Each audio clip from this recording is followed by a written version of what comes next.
السلام علیکم ورحمۃ اللہ وبرکاتہ۔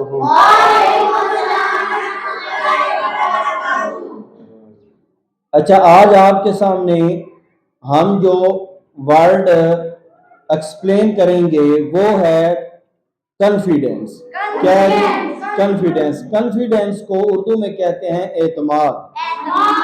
اچھا، کنفیڈنس کی اہمیت اس وجہ سے ہے کہ جب بھی آپ نے کسی سے بات کرنی ہے تو آپ کے اندر کنفیڈنس یا اعتماد کا ہونا لازمی ہے، تاکہ اگلے پر امپریشن پڑے جو آپ کو سن رہا ہے، اور وہ آپ کی بات پر سننے کے لیے دھیان بھی دے، غور بھی کرے۔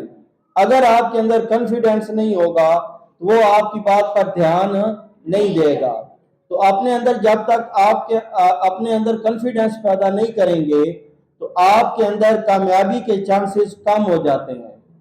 آپ کے اندر کنفیڈنس ڈیولپ ہوگا تو آپ کہیں پہ بھی آپ انٹرویو دینے جاتے ہیں تو آپ کنفیڈنس کے ذریعے بڑی آسانی کے ساتھ آپ اس کی انٹرویو میں کامیابی حاصل کر سکتے ہیں۔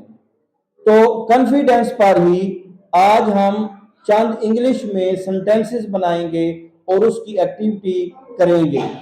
وہی جیسے ایک بچہ انگلش میں بولے گا اور دوسرا اس کی اردو بنائے گا، تاکہ اردو کے ساتھ ساتھ آپ کو انگلش سمجھ میں آ جائے۔ ٹھیک ہو گیا؟ تو آپ کے سامنے اب یہ فائق اور عمر ہیں، یہ اب اس کی ایکٹیویٹی کریں گے، کنفیڈنس کے بارے میں سنٹینس بنائیں گے۔ شاباش جی۔ I speak English with confidence. میں اعتماد کے ساتھ انگریزی بولتا ہوں۔ I speak English with confidence. میں اعتماد کے ساتھ انگریزی بولتا ہوں۔ شاباش، ٹھیک ہوگا ٹھیک ہوگا۔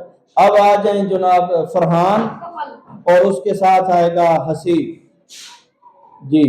English gives me confidence. انگریزی مجھے اعتماد دیتی ہے۔ English gives me confidence. انگریزی مجھے اعتماد دیتی ہے۔ شاباش، ٹھیک ہو گیا۔ آ جائیں۔ ہاں جی، اب باقر اور آصف جی ذرا ساتھ ساتھ ہو جائیں تاکہ کیمرے کے سامنے آپ ہیں۔ ہاں جی۔ He talks with confidence. وہ اعتماد کے ساتھ بات کرتا ہے۔ He talks with confidence. وہ اعتماد کے ساتھ بات کرتا ہے۔ صحیح ہے، ٹھیک ہے، آپ آ جائیں۔ شاباش۔ اب آئیں گے آپ کے پاس آئیں گے کون ہے جی؟ محسن اور دلاور، یہ ساتھ کھڑے ہو جائیں۔ شاباش۔ He has confidence in his skills. اسے اپنی نسلوں پر اعتماد ہے۔ He has confidence in his skills.